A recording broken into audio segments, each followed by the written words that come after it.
Alors, Bezrat Hashem, on va essayer de voir la Haftara de cette semaine, mais en mettant l'accent sur une des phrases du Lechadodi. Comme vous le savez très certainement, le Lechadodi a été composé par Rabbi Shlomo Elkabetz, à Tzfat.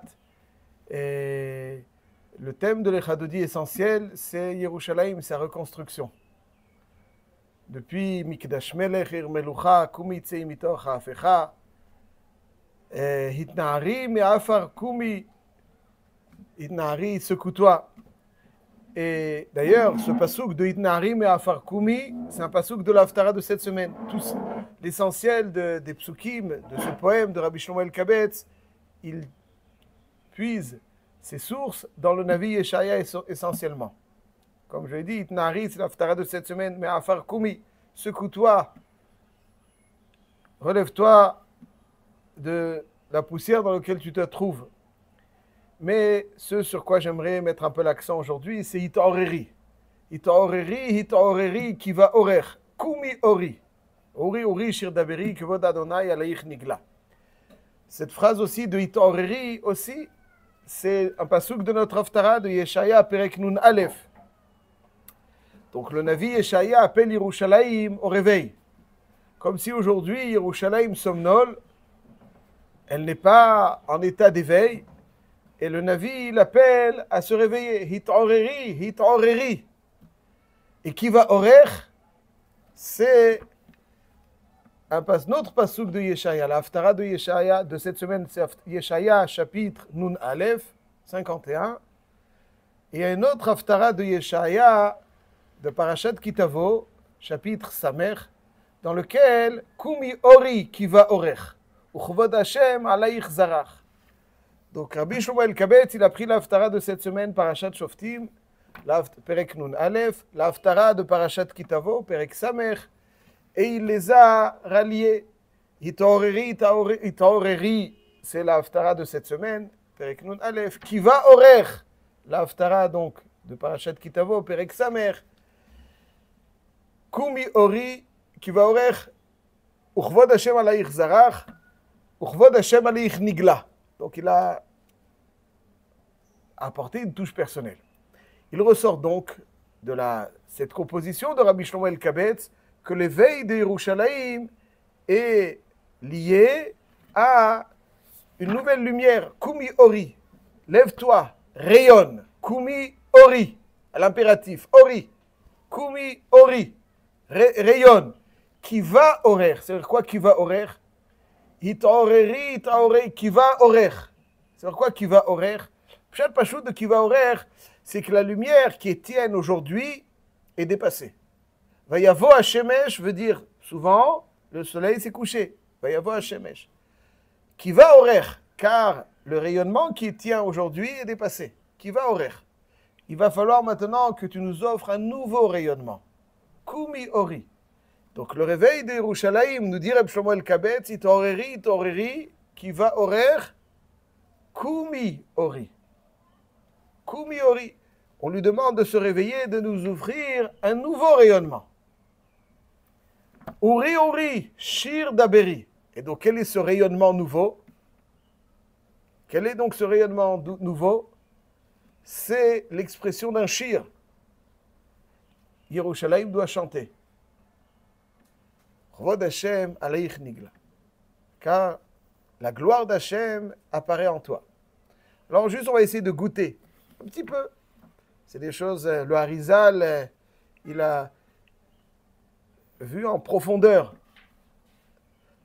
le poème, son contemporain, Rabbi Shlomo Elkabetz, a composé, donc forcément, c'est des choses, des Sodot Elyonim. C'est juste de voir un petit peu, de goûter à notre niveau, qu'est-ce que ça veut dire? C'est quoi l'éveil? C'est quoi ce rayonnement qui était celui de Yerushalayim jusqu'à aujourd'hui, qui dorénavant est dépassé à la Géoula et qui doit donc nous offrir maintenant, Yerushalayim doit nous offrir un nouveau rayonnement. Et ce rayonnement, c'est quoi nouveau? Kvod Hashem. Alors le pshat qu'on peut donner est le suivant. Donc il y a un or de Yerushalayim, déjà aujourd'hui. Yerushalayim a un or. Et ce or doit être amplifié dans un avenir prochain. Quel est donc ce or qui est celui de Yerushalayim aujourd'hui? cette lumière qui est celle d'aujourd'hui, de Yerushalayim aujourd'hui, et qui doit être amplifiée. Yerushalayim, Oro Shel Olam. Yerushalayim, c'est la lumière du monde. Elle éclaire le monde, Yerushalayim. Quoi? Chazal nous dit dans le Midrash, la raison pour laquelle Yerushalayim s'appelle ainsi, pourquoi Yerushalayim s'appelle ainsi, nous disent Chazal dans le Midrash, parce que Akadosh Baruch Hu a pris deux noms donnés par deux géants de notre histoire et les a unis. Avraham Avinu, après la Hakeda, a donné pour nom à notre ville, Vaikra Avraham Shem Hamakom Hahu Hashem Yir'eh. Hashem Yir'eh. Après la Hakeda, Avraham Avinu donne pour nom à notre si belle cité, notre ville adorée, Hashem Yir'eh, un lieu dans lequel la bienveillance divine sera palpable. Hashem Yir'eh. On voit qu'Hashem observe. Tout de suite, on y revient. Et Shem, le fils de Noach, s'appelle Malki-Tzedek Melech Shalem. Le fils de Noach s'appelle Malki-Tzedek. Il est le roi de Shalem, Yerushalayim. Avraham Avinu a donné pour nous à notre ville Yir'eh. Malki-Tzedek a donné pour nous à notre ville Shalem. Et Hachem s'est dit, je ne veux choisir entre ces deux noms, je vais les unir, Yerushalem. Yir'eh et Shalem. C'est le nom de la ville Yerushalayim. Nous dit le Meshech Chochma, pourquoi Avraham Avinu l'a appelé Yir'eh et Shem, le fils de Noach, l'a appelé Shalem? Dit le Meshech Chochma, Avraham Avinu a lutté toute sa vie contre la Avodah Zara. C'est quoi l'idéologie de la Avodah Zara? Qu'est-ce que revendique la Avodah Zara? Qu'est-ce qu'il y a de faux dans la Avodah Zara? La Avodah Zara véhicule l'idée suivante. Dit Hachem est immense, l'homme est petit, l'homme est pas attrayant. Donc Hachem ne s'intéresse pas à l'homme, il n'est pas au centre du tout de son intérêt. Donc il a mandaté des intermédiaires qui, eux, vont s'occuper de la gestion un petit peu de cette humanité. La Avodah Zara consiste à dire que Hachem est trop grand, donc en respect à son égard, il faut vouer une adoration à des intermédiaires, comme si on lui disait « tu es trop grand pour t'occuper de nous ». On n'est pas intéressant, on n'est pas attrayant. À travers la Avodah Zara, ceux qui font la Avodah Zara vont vouer une adoration à cette force intermédiaire pour s'attirer ses faveurs. Donc c'est une idéologie, la Avodah Zara. Une idéologie qui dit, donc, cette idole symbolise une force spirituelle intermédiaire, il va la concrétiser et la servir, lui veut une adoration pour s'attirer ses faveurs. La Avodah Zara dit, il faut croire en l'immensité du Créateur, qui est tellement immense qu'il ne pourrait s'intéresser à banalité humaine. C'est l'idéologie de la Avodah Zara. Nous qui sommes les dépositaires de l'idéologie d'Avraham Avinu, quelle est l'idéologie d'Avraham Avinu? En quoi Avraham Avinu a lutté contre la Avodah Zara? Avraham Avinu a dit Hachem, il est immense. Mais l'homme aussi est au centre. L'homme est au centre de l'intérêt d'Hachem. Kadosh, Kadosh, Kadosh, Hachem Tzevakot. Melo kol haaretz kevodo. Kaddish bishmi shmaya ila bet shechinte. Kaddish ala ra'ov ad gevurte. Kaddish la'alam ula'al me'almaya. Hachem Tzevakot mal yakol har'az yivikare.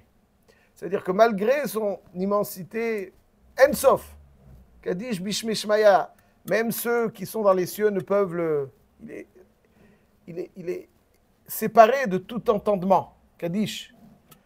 Kaddish bishmi shmaya yabetchrete. Kaddish ala ra'ov ad gevurte. Même sur terre, on ne peut pas le... Ensof. Kaddish la'alam ula'al me'almaya. Mais lo kol haaretz kevodo. Malgré son immensité, ce qui est au centre de son intérêt, c'est l'homme, le juif, plus précisément. Ça, c'est l'idée d'Avraham Avinu. Rab Tzadok HaKohen Milouvlin dira une phrase choc. Il dit de la même façon qu'un homme doit croire en Hachem, il doit croire en lui-même. C'est-à-dire en son importance aux yeux d'Hachem. Hachem nous observe. La Avodah Zara, c'est de dire ce que tu vas faire, tu crois que c'est appelé Hachem, tu crois qu'Hachem vraiment il est intéressé par ce que tu vas faire. tu fasses Birkat Amazon, tu ne vas pas Birkat Amazon, la tfila, que tu étudies une Mishnah ou pas une Mishnah, ça va changer quelque chose au cours de l'histoire. Ah, cool, ne te prends pas pour. Ça, c'est quelque chose qui est... Voilà.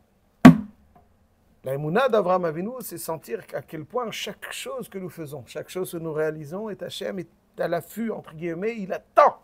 Ça, c'est la émouna d'Avraham Avinu. Hachem, il attend. Il attend mon Birkat Amazon, il attend mon limoud, il attend ma Mishnah, il attend ma halacha, il attend. Je me sens observé.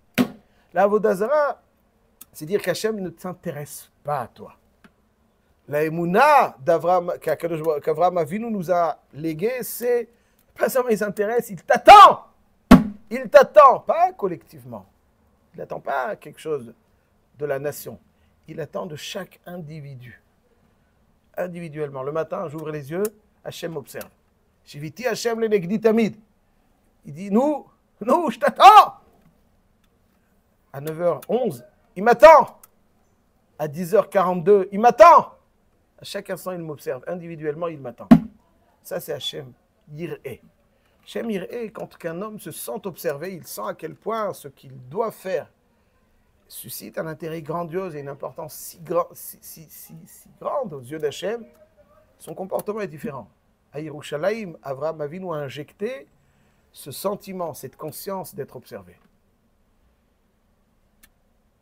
Il y en a qui vont même avoir le syndrome de Jérusalem. Il y a quelque chose où on se sent observé, où il y a une bienveillance et une attention qui est ressentie. Ici, plus qu'ailleurs. Ça, c'est Hachem Yir'eh. Avraham Avinu a injecté donc en notre ville ce qui est l'aboutissement de son idéologie. Ici, plus qu'ailleurs, on ressent l'idée qu'Avraham Avinu nous a léguée. Shem, le fils de Noach, quant à lui, vivait à une époque du Maboul qui a ruiné l'humanité parce qu'il y avait eu trop de violence. Qui m'a l'arrête Hamas, le sentiment que l'autre empiète. Mon existence et que s'il n'était pas là, je vivrais mieux. C'est ça, Hamas. Hamas, c'est la violence. Qui m'a l'arrête Hamas. Hamas, c'est le sentiment que parce qu'il est là, il me dérange. Shalem, c'est Mlachon Shalom, c'est le contraire de sentiment où l'autre empiète. Pas simplement il n'empiète pas, mais en plus sa présence constitue une réalité complémentaire pour moi. Ça me complète. C'est ça le Shalom. Shalom, c'est Mlachon Shalem. Je ne suis complet qu'avec l'autre. Parce qu'il apporte sa contribution à mon devenir. On peut discuter des heures de ça, mais c'est l'idée. Yerushalayim avec un Yud, pourquoi ? Parce que Yerushalayim est au pluriel. Chez les Goïm, Jérusalem, c'est au singulier. Chez le Ham Israël, Aïn au singulier, Aïnaïm au pluriel. Ozen, Oznaïm. Regel, Raglaïm. Yerushalem, Yerushalayim. Yerushalayim est au pluriel. Parce qu'il existe deux Yerushalayim. Yerushalayim Shel Mala et Yerushalayim Shel Mata. Yerushalayim d'en haut et Yerushalayim d'en bas. Hachem s'est engagé à ne revenir dans Yerushalayim d'en haut qu'après que ses enfants soient venus au Yerushalayim d'en bas. Yerushalayim abnouya kir shechubra la yardav. Yerushalayim, quand elle est reconstruite, l'expression de cette connexion, c'est sa reconstruction. Yerushalayim abnouya kir shechubra la yardav. Yerushalayim. Alors aujourd'hui, on n'a pas la dimension de Yerushalayim reconstruite, malheureusement, pas encore. Très bientôt, Bezrat Hashem. Mais il y a le côté la Maharavi qui symbolise aussi ce lien premier et élémentaire qui restera tout au long de l'histoire. Ceci étant, ça c'est Yerushalayim. Donc Yerushalayim, dès aujourd'hui, a quelque chose doit nous apporter. Ce qu'elle doit nous apporter, et elle a une lumière. Elle a une lumière. Mais une lumière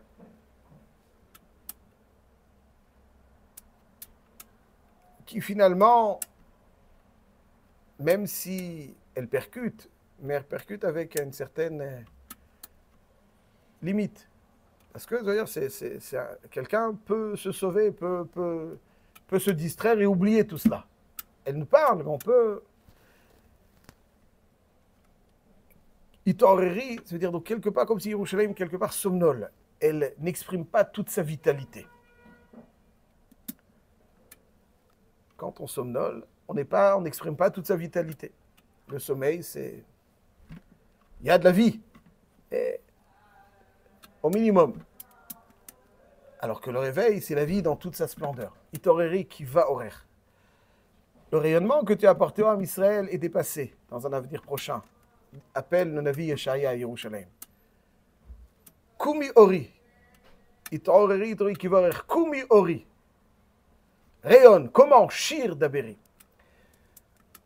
Quand on voit le divin imprégner la matière, alimenter la matière, on le voit, on le vit, on le ressent avec toute son intensité. Alors là, il y a une chanson qui se met, une symphonie qui se déclenche. Parce que comme si la matière chantait son créateur. Quand on voit la matière donc exprimer, exprimer donc le divin qui l'anime, alors il y a un chant qui est entamé. Et c'est ça, Shir Daberi. Shir, c'est un rond. Shir, c'est un bracelet. Shirim ou Nezamim. Donc, c'est-à-dire que Hachem, on voit dans un shir comment il anime la matière, et la matière, donc, qui le glorifie. Ça, c'est Shir Daberi. Kavod Hachem alaïr zarar. Parce que le Kavod d'Hachem rayonne sur toi. Le Kavod d'Hachem, c'est le Kavod d'Hachem. Ce qui offre donc toute la vision de l'importance, à quel point Hachem offre l'énergie à tout, à chaque instant. Kavod Hachem, ça c'est le Kavod Hachem. Ça c'est donc, il y a deux ors. Il y a un or qui nous aide à devenir premier, mais on ne le voit pas assez. On peut l'oublier. Dans un avenir, Bezrat Hachem prochain, il y aura une nouvelle lumière. Une nouvelle lumière, une lumière dont on ne pourra pas, qu'on ne pourra pas oublier et négliger, on le verra. Verra où Kol Basar Yahdav qui pi Hachem diber. On verra la parole d'Hachem animer toute la création, et cette parole donc constitue le shir de la Bria et le Kvod Hachem qui apparaîtra. Voilà donc ce qu'on peut retenir de ces haftarot de Parashat Shoftim, Parashat Kitavo, qui nous annonce donc Bezrat Hachem la lumière d'aujourd'hui d'Yerushalayim, mais qui nous annonce donc la lumière dont on doit profiter déjà aujourd'hui. Il faut être conscient, être à Yerushalayim, c'est avoir le privilège de pouvoir s'imprégner de cette lumière, et nous annonce donc une lumière beaucoup plus intense qui, Bezrat Hachem, on l'attend avec une grande impatience.